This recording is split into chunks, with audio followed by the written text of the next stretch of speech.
우려하던 일이 현실이 됐습니다. 이란이 이스라엘을 향해 대규모 미사일 공격을 감행했는데요. 어제 이스라엘이 친이란 무장단체 헤즈볼라를 겨냥해 레바논 지상전을 시작한 뒤 벌어진 일입니다. 최고조에 이른 중동 위기 상황, 오늘 성일광 서강대 유로메나 연구소 교수와 함께 짚어보겠습니다. 어서 오시죠. 네. 우리 시간으로는 오늘 새벽이었죠. 이란이 결국 이스라엘을 타격했습니다. 큰 피해가 없었다곤 하나 이번 이란의 공격을 좀 어느 정도 예상을 하셨습니까?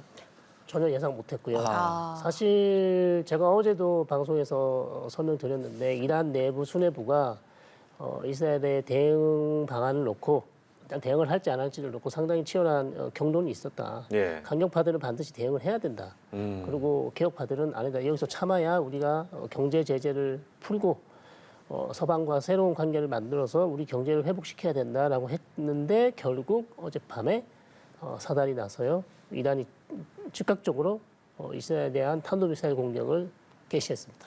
일단은 근데 이란의 대통령 페제시키안은 좀 온건한 성향으로 알려져 있고 유엔 총회에서도 이란에 대한 물론 비판을 했습니다만 공격을 할 것인가라는 데에는 의구심이 있었거든요. 결국에는 하메네이 최고 지도자의 영향이 있었다고 볼 수 있을까요? 그렇습니다. 이런 중요한 정책 결정은 아시다시피 대통령이 하는 것이 아니고 예. 알리 하메네이 이란의 최고 지도자가 결정을 하는 것이거든요. 네. 그래서 결국 하메네이가 강경파의 손을 들어줬다. 이렇게밖에 볼 수 없는 것이고 그런 배경에는 역시 헤즈볼라가 지금 무너지고 있고 하마스는 네. 거의 다 무너졌고 계속해서 이란 기원 대리 조직들이 무너지는 것을 이란이 그냥 가만 보고 있으면 지금까지 이란을 위해서 충성했던 다른 대리 조직들은 더 이상 이란의 말을 따르지 않을 거란 말이죠. 그러니까 이란의 영향력이 너무나 급속도로 지금 하락하고 있기 때문에 이것을 그냥 보기는 어렵다. 그래서 이번에는 반드시 이스라엘에 대한 어떤 조치, 보복 공격이 있어야 된다라는 쪽으로 아마 결정이 난 것 같습니다. 그러면 그렇게 보복 공격을 가함으로써 이란이 얻으려고 하는 바는 뭘까요? 이번 공격의 의도가 좀 궁금하거든요. 그렇습니다. 왜 했을까요? 사실 이번 공격이 있기 전에 네. 중동 지역에 특히 시아파도 마찬가지고 네. 순니파도 마찬가지지만 이란을 조롱하는 그런 만평이나 그런 그래픽이나 네. 그런 것들 다 대단히 많이 퍼졌어요. 음. 이란이 어찌 보면 종이 호랑이구나. 당하고만 있는 거구나. 이스라엘이 헤즈볼라를 저렇게 무자비하게 지금 공격을 하고 있는데 예. 이란은 사실 아무것도 오로지 자기 목숨만 부지하려고 아무것도 하지 않는구나라는 그런 조롱 섞인 글들이 상당히 많이 돌았습니다. 예. 자, 이런 상황에서 이란이 그러면 이 상황을 그대로 방치한다면 사실 중동 지역에서 이란의 영향력은 안 그래도 지금 힘든 상황인데 급속도로 하락하게 되고요. 아무도 이제 이란의 목소리를 그렇게 중요하게 생각하지 않을 것이기 때문에 이란으로서는 그리고 이란으로서는 이미 몇 번을 참지 않았습니까? 네. 네. 한이에가 암살됐을 때 공격한다고 그랬는데 미뤘고요. 이란에서 죽은 거잖아요. 예, 그렇죠. 테헤란에서 암살됐지 않았습니까? 근데 그걸 계속 하지 않고 지금 계속 미루고 있었고, 그다음에 하산 나스랄라가 또 암살이 됐고, 그다음에 하산 나스랄라만 암살된 게 아니고요. 같이 이란 혁명수비대 장성도 같이 죽었어요. 네. 4월달에 이란 혁명수비대 장성이 죽었기 때문에 이란이 이스라엘을 본토 공격을 하지 않았습니까? 그 사람을 뒤를 이어서 시리아에서 활동하고 있는 사람도 하산 나스랄라와 같이 죽었습니다. 네. 자, 이런 상황에서 이란은 결국 이스라엘을 공격하는 그런 결정을 할 수밖에 없었다. 그러니까 이란 입장에서는 굉장히 자존심이 상할 수밖에 없는 상황이잖아요. 그러니까 네. 헤즈볼라가 갖고 있는 의미라는 것도 남다르고요. 네, 헤즈볼라 중요하죠. 헤즈볼라는 제가 말씀드렸습니다만 이스라엘이 이렇게 이란을 본토 공격을 하지 못하도록 만들어놓은 안전장치, 네. 특히 이란의 핵시설을 공격하지 못하도록 공격하면 바로 헤즈볼라가 텔아비브를 불바다로 만든다. 그렇기 때문에 이스라엘이 그러지 못할 것이다. 그런 안전장치로 만들어놓은 조직인데 지금 거의 다 무너지고 있는 거죠. 예. 근데 말씀을 듣다 보면은 결국 이란 입장에서는 참고 참다 이제 결단을 내리고 요격을 가한 건데 이스라엘은 대부분의 미사일을 요격했다라고 밝힌 상황이에요. 결국 이란의 공격이 의도한 메시지를 전파할 만큼 이스라엘의 압박을 가할 만큼 유의미한 공격이었다고 보세요? 효과 측면에서 보면 효과는 없었죠. 아, 네. 예. 그러나 보여주기 측면에 있어서는 할 수 있다. 우리는 가만히 있지 않겠다는 측면에서는 보여줬지만 네. 실질적인 효과는 없었다. 왜냐하면 그래서 이번 공격은 4월달 공격과는 좀 다를 것이다. 조금 더 적극적으로 아니면 조금 더 준비된 공격이 될 것이라고 예상을 네. 했는데 탄도미사일만 한 188을 쐈어요. 네. 4월 달에는 드론과 순항면서 같이 쏘지 않았습니까? 예. 그것만 차이가 있지 성공은 거의 하지 못했습니다. 그래서 이 부분에 있어서는 이란도 사실상 또다시 체면을 굳을 수밖에 없는, 네. 보여주려고 해서 아무런 피해를 입히지 못하고 인명 피해 없죠. 재산 피해 그렇게 없는 상황인 것이죠. 근데 이제 그 앞서도 말씀하셨지만 중동 내에서도 이란이 종이 호랑이가 아니냐라는 어떤 조롱 속에서 뭔가를 보여주겠다라고 했던 것인데, 그러니까 180발이라고 하는 그 미사일의 숫자라는 것은 어느 정도 위협이라고 하기에는 엄청나게 많은 숫자잖아요. 그러니까 분명한 타격을 입히고 싶었던 의중이 있었지 않았겠습니까? 네, 분명 타격이 있었습니다. 목표가 몇 가지가 있는데 가장 지금 이스라엘이 기분 나빠하는 것은 이스라엘 남부 네게브 사막 쪽 광야 지역에 핵 발전소 지역이 있습니다. 아, 거기를 누렸던 건가요? 디모나 핵 발전소 지역으로 날아가는 탄도 미사일을 요격을 했다는 얘기거든요. 그러면 이란의 의도는 분명하죠. 어쨌든 핵 시설을 타격하려고 했던 것이고, 네. 예. 그다음에 이스라엘의 공항도 타격하려고 했다는 그런 얘기가 나오고 있어요. 그런데 중요한 것은 공항 같은 것은 민간인들이 많이 있는 지역이잖아요. 예. 그러면 공항만 파괴되는 게 아니라 민간인도 많이 죽을 수 있다는 얘기입니다. 어쨌든 요격을 했기 때문에 지금 피해가 없는 것이죠. 자, 이런 부분들을 이스라엘이 봤을 때는 이거 뭐 처음에는 군사시설 아니면 뭐 정보시설 이것만 원래 한다는 얘기가 많았었는데 예. 그게 아니구나. 민간 피해가 충분히 났을 수도 있겠구나라는 생각을 했을 거고요. 자, 그런 측면에서 이스라엘은 그러면 대응 공격을 어떻게 할 것인가, 어디를 공격할 것인가 그쵸. 지금 고민 중에 있고 반드시 공격하리라 그렇게 봅니다. 어찌됐든 이스라엘은 일단 제한적인 지상전을 시작한 상황에서 이란 공격 이후에 그러면 더 적극적으로 나설까요? 아니면 계속 조금은 좀 상황을 지켜보는 스탠스를 이어갈 거라고 보세요? 지상전요? 지상전은 전혀 영향을 받지 않습니다. 아, 그래요? 계획한 원래 대로 하던 계획한 대로 갑니까? 전혀 상관이 없죠. 예. 왜냐하면 이란을 타격하는 것은 전투기만 가면 되기 때문에 지상군하고 상관이 없고요. 이스라엘이 계획한 대로 지상군은 계속해서 활동을 할 거고, 문제는 저희가 이제 좀 관심 있게 지켜봐야 될 것은 어떤 대응을 할 것인가, 네. 어디를 타격할 것인가, 또 언제 타격할 것인가, 수준은 어느 정도 될 것이며 그 타격이 있은 후에 또 이란의 재차 이스라엘에 대한 공격이 있지 않을까. 그러면 그 수준은 또 어떻게 될 것인가. 자, 이 상황에서 그럼 미국은 또 어떻게 할 것인가. 네. 이런 것들이 지금 상당히 제일 중요한 이슈라고 이란은 요격을 하면서 이스라엘이 더 이상 또 보복을 감행하지 않으면 우리도 조금은 조심하는 양상을 취하겠다라는 입장이거든요. 네, 네. 이스라엘이 그럼에도 더 좀 전면적으로 나설 거라고 보세요? 그거는 너무 순진한 기대죠. 아, 네. 예, 180발의 탄도미사일, 그다음에 무거운 거는 다 포기하기 한 700kg 이상이 됩니다. 아, 자, 그런 것들을 요격을 했기 때문에 피해가 없는 것이지, 우리가 워낙 좀 요격을 잘해서 별 피해가 없었구나라고 하지만 그거 의도 자체는 예. 이미 이스라엘에 대한 막대한 피해를 입히려는 의도를 가지고 있었기 때문에, 그리고 이미 이스라엘이 이란이 공격하려는 움직임을 보이자 다른 아랍 국가나 미국을 통해서 이란에 메시지를 줬습니다. 네. 공격하지 마라. 네가 어떤 공격을 하든지 아무리 작은 공격을 하든지 우리는 그에 대해서 반드시 보복을 한다. 대응을 네. 한다. 그리고 그 대응 수준도 상당히 어려울 것이다. 그리고 잘못하면 우리는 핵시설이나 이란이 가장 중요시하는 원유시설도 우리 때릴 수 있다라는 그런 메시지까지 줬다고 합니다. 자, 그거를 이제 일단 이란은 무시하고 지금 바로 공격을 한 거거든요. 그럼 이렇게 된 이상 결국 양측이 계속 치킨 게임으로 치닫을 수밖에 없는 거네요. 티포테스로 간다고 볼 수밖에 없습니다. 아, 최소한 네. 이스라엘은 반드시 할 거고요. 이스라엘의 대응 공격에 대해서 이란이 재차 어떤 공격을 할지, 재차 공격을 할지 안 할지 이제 지켜봐야 되는 거죠. 네, 일단 뭐 이란이 이번에 이스라엘을 공격했을 때 당시에 사실 미국이라든가 이스라엘의 정보 당국에서 파악한 바가 있었고 또 실질적으로 이란이 그 공격을 암시한 것도 있었습니다. 그럼에도 불구하고 결국 공격을 감행했던 것이고요. 그럼 미국의 반응이 또 어떨지 궁금한데요. 자, 미국은 사실 뭐 막고 싶었겠죠.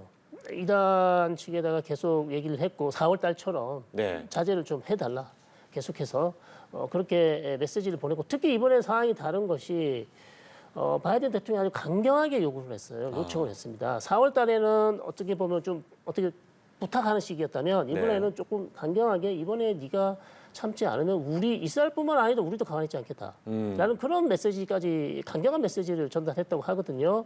그러면서 상당히 전략 자산을 지금 계속해서 지중해에 배치를 하고 있고, 예, 이스라엘 쪽에서 지금 하는 얘기는 분명 우리가 듣기로는 우리뿐만 아니라 미국도 만약에 이란이 이번에 이스라엘 공격하면 거기에 대한 대응 조치를 하겠다고 했기 때문에 자, 이란이 실제 공격했는데 그럼 이제 보복을 하는데 우리만 할 것인지 아니면 미국과 같이 하는 것인지 이런 얘기도 나오고 있어요. 그러니까 실제로 미국이 이번 이란의 이스라엘 공격에 대한 조치로서 어떤 군사적 수단을 쓸지 그것도 좀 지켜봐야 될 그런 상황입니다. 일단은 근데 미국의 대선이 얼마 남지 않은 상황에서 너무 바이든 대통령 입장에서 좀 대선에 영향을 미칠 수 있기 때문에 좀 살리는 게 아니냐라는 여론도 있거든요.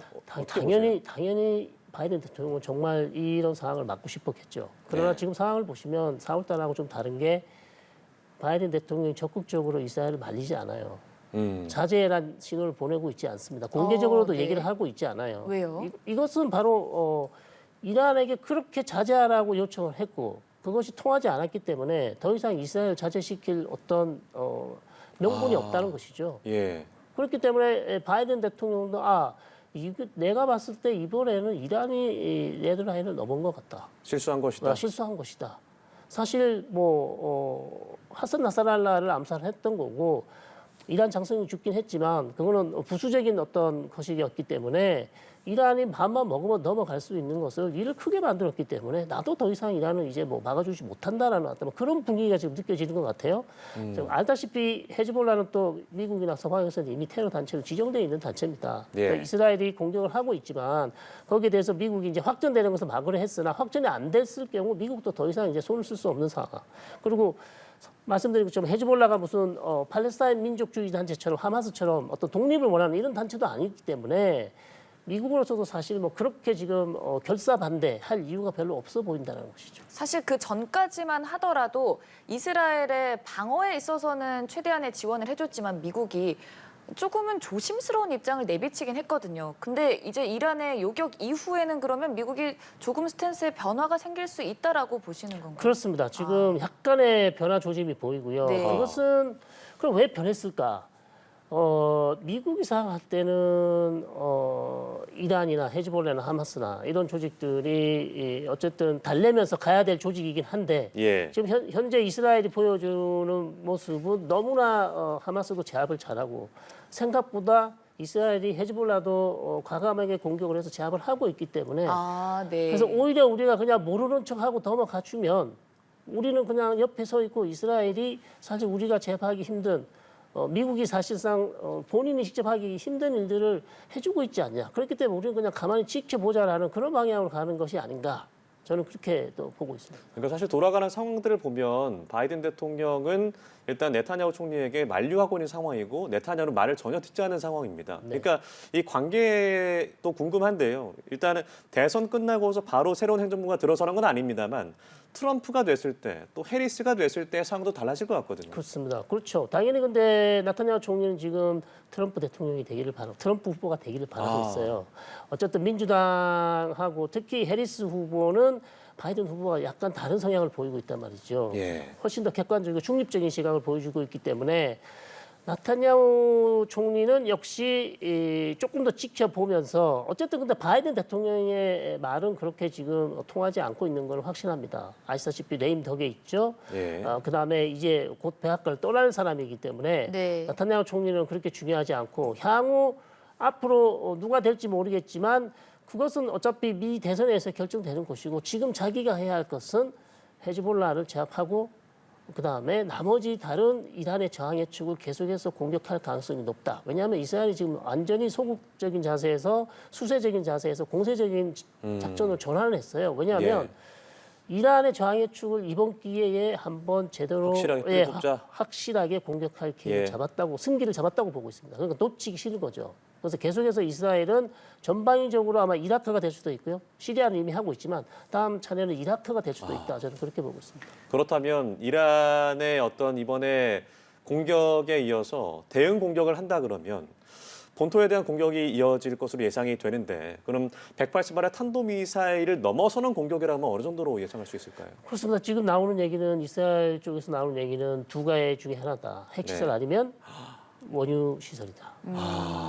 네. 어떻게 보면은 정말 치명적인 곳이잖아요. 네, 그렇습니다. 핵시설은 이란이 가장 아끼는 것이고요. 이란 핵시설이 하나만 있는 것은 아니지만 어쨌든 다양한 핵시설이 있는데 이스라엘 핵시설 공격한다는 자체가 이미 큰 의미가 있기 때문에 거기에 네. 대해서 상당히 이제 반감을 할 것이고 거기에 또 어떤 대응 공격을 하겠죠.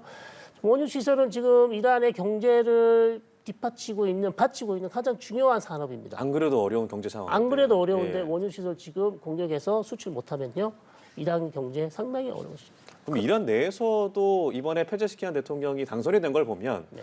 국민들의 여론은 사실은 경제 제재를 좀 풀고 우리도 좀 더 잘 살아보자라는 의미가 있었던 것 같거든요. 이란 국민들의 좀 성향은 어떨까요? 그렇습니다. 국민들은 당연히 새로운 대통령, 개혁, 개방 대통령을 뽑았기 때문에 네. 이란 민심은 명백하죠.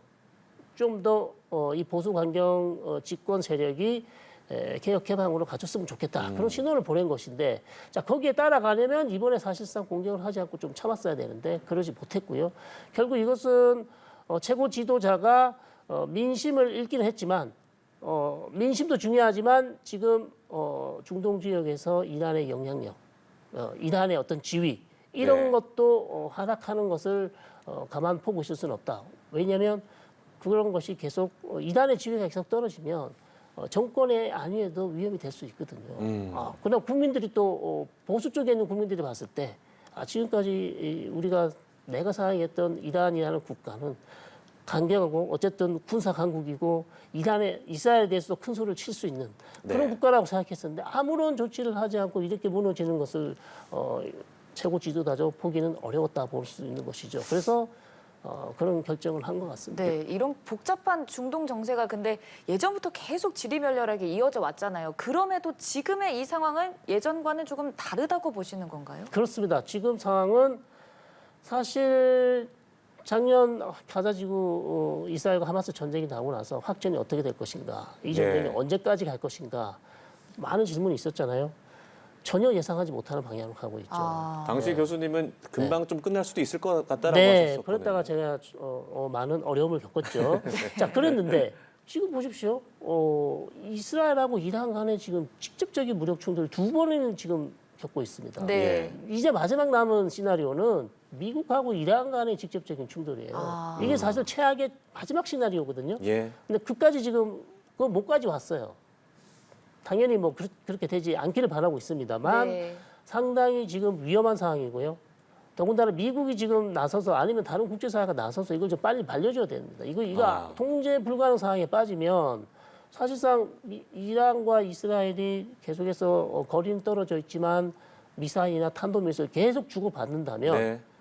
우리 경제에 미치는 안 좋은 영향도 상당히 심각하죠. 근데 이스라엘과 이란이 전면적으로 좀 티달았을 때 그 능력이라고 할까요? 공격력이 비슷한 수위인가요? 이스라엘이 뛰어나긴 하죠. 아. 이스라엘의 공군력이 뛰어나고 예. 이란은 방공망이 없기 때문에 예. 이스라엘 전투기가 날아가서 공격하기는 편합니다만 이란은 또 탄도미사일이 있잖아요. 네. 미사일이 많이 가지고 있기 때문에 그 미사일 아직 다 쓰지도 않았습니다. 그럼 그걸 계속 쏟아붓는다면 이스라엘도 막는 데는 한계가 있기 때문에 큰 피해를 입을 수 있습니다. 그리고 그 상황에서 수많은 피해만 양산되진 않을까 좀 우려가 되는데 결국에는 제3국들, 중재국들의 역할이 중요할 것 같습니다. 앞으로 좀 어떻게 풀어나간다고 보세요? 그렇습니다. 미국이 지금 약간 다른 뉘앙스를 보이고 있지만 저는 또 물밑에서는 조금 양측을 다독이면서 자제시키려는 노력을 하고 있을 것이라 그렇게 보고 있고요. 뭐 중국이나 러시아나 다른 국가들도 계속해서 좀 이 상황을 주시하면서 양측이 최악의 무력 충돌 상태로 사태로 가지 않도록 중재를 좀 해줬으면 좋겠다 이렇게 보고 네. 있습니다. 그리고 이스라엘 하마스 전쟁이 이제 1년이 네. 가까이 됐습니다. 그럼 앞으로 더 길어질 수 있겠죠? 전쟁은 사실상 저는 일단 대선까지는 갈 거고요. 예. 미국 대통령이 누가 될지 모르겠지만 적극적으로 좀 가자지구 정전을 위해서 노력을 한다면 어떤 성과를 낼 수 있겠지만 네. 나타냐후 총리의 지금의 태도를 봐서는 사실상 전쟁이 끝나기 어렵고 이스라엘 입장은 어쨌든 최소한의 병력을 가자지구에 계속 두더라도 계속 재조직화되는 하마스를 제거하기 위해서는 어느 정도 내년까지도 이스라엘 군이 가자지구에 남아서 게릴라전을 계속 해야 된다라는 그런 입장인 것 같습니다. 네, 알겠습니다. 최고조에 이른 중동 위기 상황 오늘 성일관 교수와 함께 얘기 나눠봤습니다. 고맙습니다. 고맙습니다.